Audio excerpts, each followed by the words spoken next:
Hey everybody, Alex Kazora, SteelersDepot.com, back with some more Pittsburgh Steelers tape breakdown and analysis. The Pittsburgh Steelers defense is bad, and you already know that. Let's talk about it.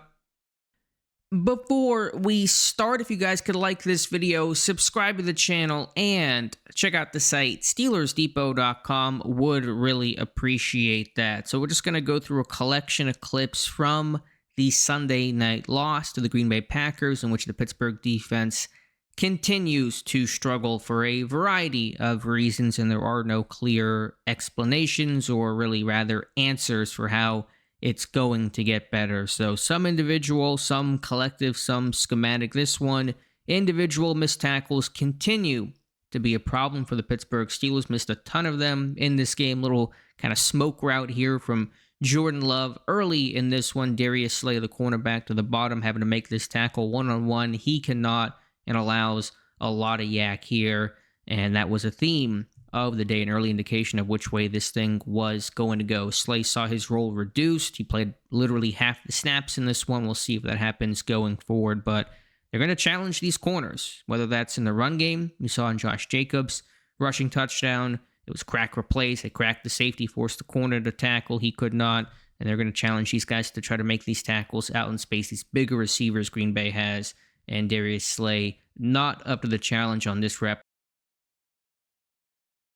Pittsburgh's defense did hold their own in the first half. They won on third down. But I still thought Green Bay was showing the advantage in the schematic chess game of beating the blitz and countering what Pittsburgh was trying to do. Pittsburgh blitzed heavy in this game, especially on early downs. Maybe that was some of the run blitz stuff to make sure Josh Jacobs was contained after that terrible showing against the Bengals. But we saw Green Bay really have success with the quick game against the blitz. Couple elements at play on this one. We're seeing the linebacker rush Cole Holcomb, and so that's one part of this. It's an RPO. Love sees the blitz and then throws to Tucker Kraft in the flat to really started his great and frankly historic day against Pittsburgh. This touchdown, the first of two he had. The other thing to look at is the lack of response to motion, and it's miscommunication, and it's really frustrating to see this team struggle so often with bunches and switch releases, which was more of a 2024 issue, and just simple trades and motions like this. The 2x2, this to start, Kraft goes in motion, and there's no communication in who's picking this up. Pittsburgh's in man here. Elliott is trying to rally late, but he's so, out-leveraged and late to the ball, ends up missing the tackle, and Kraft ends up scoring. And so if they're in zone, then yeah, sometimes nobody follows, and that's the coverage, but they're not in zone on this play. Pittsburgh's playing what appears to be at least man coverage, and Elliott is late. And there's no response here. I mean, Clark motions, but then Kraft motions. Clark puts up a signal. No one else is communicating with him. And Elliott is late across the field. So just a simple motion throwing Pittsburgh off. That's one part of this play. And then beating the blitz here as Holcomb rushes in. And he's late to try to make the tackle. If he's not rushing, if he's not blitzing on this play, maybe he's getting out there to help and make this stop. But a lot going wrong on this play on Kraft's first touchdown. We see it again and see an even better example on this play. Pittsburgh, and this is, by the way, let's get the down and distance here too. Early down. This is 1st and 10. Pittsburgh bringing some pressure. They're going to bring strong safety to Sean Elliott. And the Packers are just countering with this quick pass game. 3-step game. Ball out quickly to beat the blitz. Throwing into the blitz as well. Pittsburgh running these man pressures, and you see this pick and rub here too. And we saw in the Bengals game last week, Pittsburgh really struggle with these picks and rubs and more bunched sets that would get Pittsburgh late to the ball. And we see it here, Patrick Queen trying to go under kind of the rub set by the receiver. May not mean a true rub, but they're just kind of this condensed set. Queen trying to work through traffic. He's trailing the whole way. And you have the safety blitzing in, essentially taking himself out of the play. Also blitzing from extreme depth here. I assume this wasn't timed up properly because Elliott is really late and really far away here from depth blitzing. And again, this is just pitch and catch. And then poor tackling. Queen can't make the play. Porter can't make the play.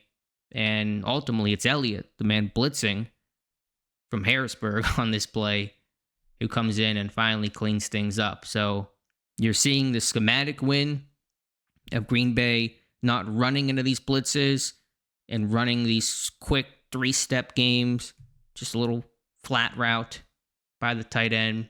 Pittsburgh getting caught up in some of that trash here. Even, I'm just kind of noticing it now, you see Queen and Elliott almost collect each other here. That slow down both guys, as Elliott is late and blitzing from depth here. You see he has to slow down. It's not impacting the play. The ball's going to be out no matter what Elliott's track is, but this all just screws up angles and timing, and then adds some pretty poor tackling, a bunch of yak behind, get these big plays. This was an obvious turning point. The Tucker Kraft 59-yard reception. There's really not much explanation here. Pittsburgh again sending pressure. It's cover one. The man pressures weren't working. The blitz got home. Patrick Queen's had about 4 almost sacks this season, and Love throws this lollipop in the air, and Kraft catches it. And look at all the yak here. Now, was there a push-off by Kraft? Yeah, I think there was. But we know these offensive players are rarely called for OPI. And even if you, even putting that aside and seeing the catch from Kraft, I mean, he catches this at, his own 32-yard line, I think it is. He had his own 32. And look where this ball ends up, at about Pittsburgh's 26. They just cannot get this guy down. Elliott gets hurt on the play. He's going to be out for at least a while. I'm recording this Monday evening, so I don't know if there'll be more details about his injury, but it is significant per Mike Tomlin. But Pittsburgh just losing out. This is 3rd down. You have Green Bay backed up. The rush is getting home.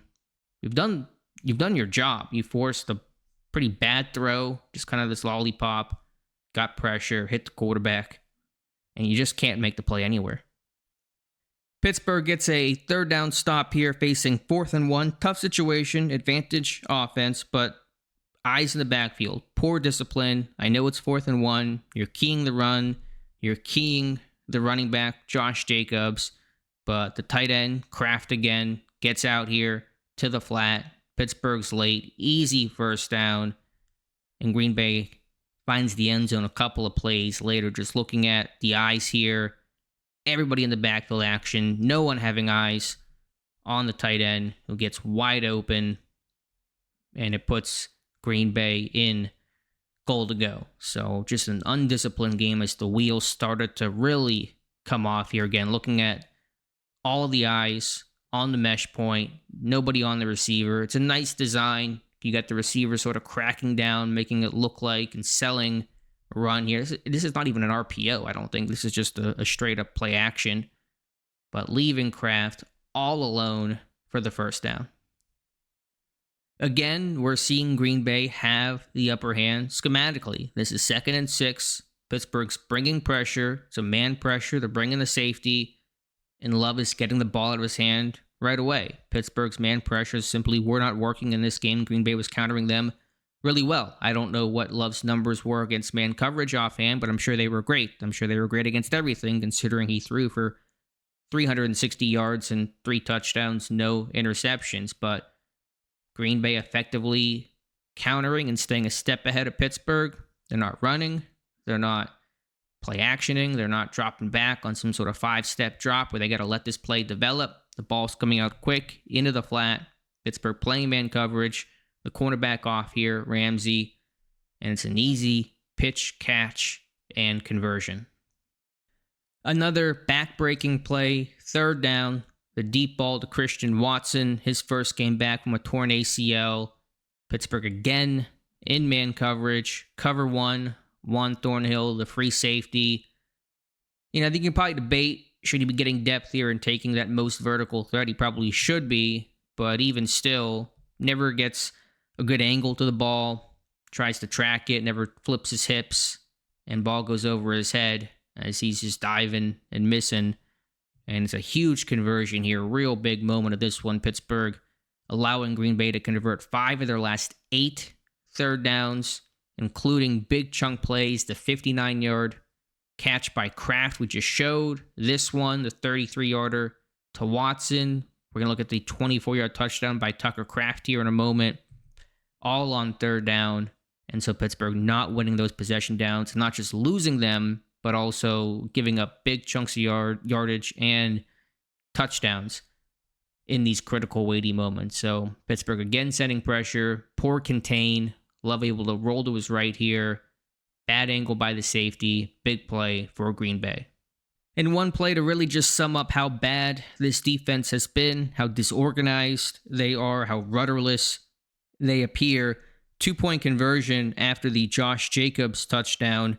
And just do a bit of math here. The NFL allows for 11 players on the field. Pittsburgh did not get that message. We'll count them up. 1, 2, 3, 4, 5, 6, 7, 8, 9, and 10. One short, missing what appears to be a cornerback. Pittsburgh in their nickel defense. You have both safeties out here, Clark and Thornhill, after Elliott's injury. Only have two corners, and Ramsey and Porter. So there should be either Brandon Echols or Darius Slay on the field. That is not picked up by anybody except for maybe Chuck Clark. Clark was kind of signaling here, but no timeout called. Clark's trying to show something, look to the sidelines, and Romeo Doubs wide open on the 2-point conversion to put Green Bay ahead by a field goal, 22-19. And even though Pittsburgh only had 10 out here, you're still getting maybe some element of miscommunication. I think they're trying to pass this off here, but you have Porter and Ramsey, and really, in theory, this still should have been covered. I think miscommunication on first in, first out rules here, and Porter unable to pass this off properly. So even though you were down a man on this play, probably still, if he had played this right with good communication, been able to cover Doubs, so he's wide open. So a bunch of layers of issues on this play. Bad personnel, the incorrect number of personnel, and then probably still some level of miscommunication or just not passing things off cleanly, which has been an issue against the Bengals and now against the Packers. And then that Tucker Kraft touchdown, the second one, at least, that really salted this game away. Third down, Pittsburgh again playing man coverage, looking to bring pressure, sending the inside linebackers. Not a lot of help here. Chuck Clark gets dusted on this angle route by Tucker Kraft, and you really feel the lack of speed from the Steelers secondary. Clark and Thornhill not able to get a step on a big tight end, a good tight end. Kraft is obviously a very talented player. He was having a great season before this game, having an even better season after it, but just no speed at all. Clark can't touch him. Thornhill can't touch him, and it's a touchdown.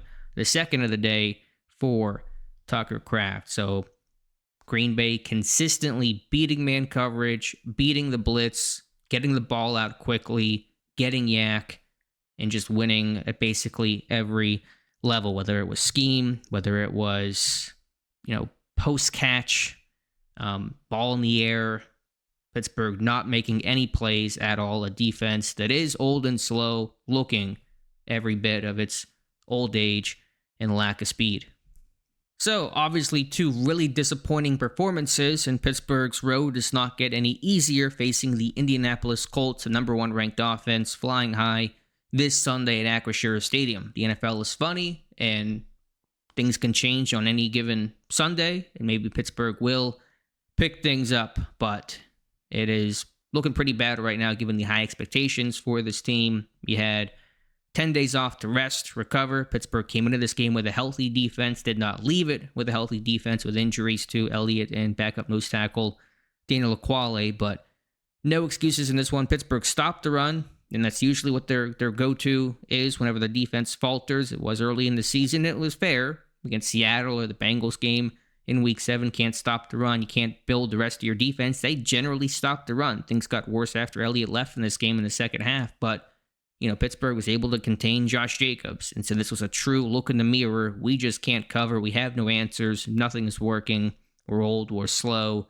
And quarterbacks are picking us apart. Even on this field, if, by the way, you can see the Pitt logo underneath the Steelers logo that the Panthers playing there the day before. So the field, not great either, but no excuse. I mean, the Packers were the much better team. They had the youth, the speed, and that was on display. So Let me know your thoughts in the comments below. Appreciate you guys watching. Please like this video, subscribe to the channel, and check out the site, SteelersDepot.com. Thank you again, and we'll talk to you soon.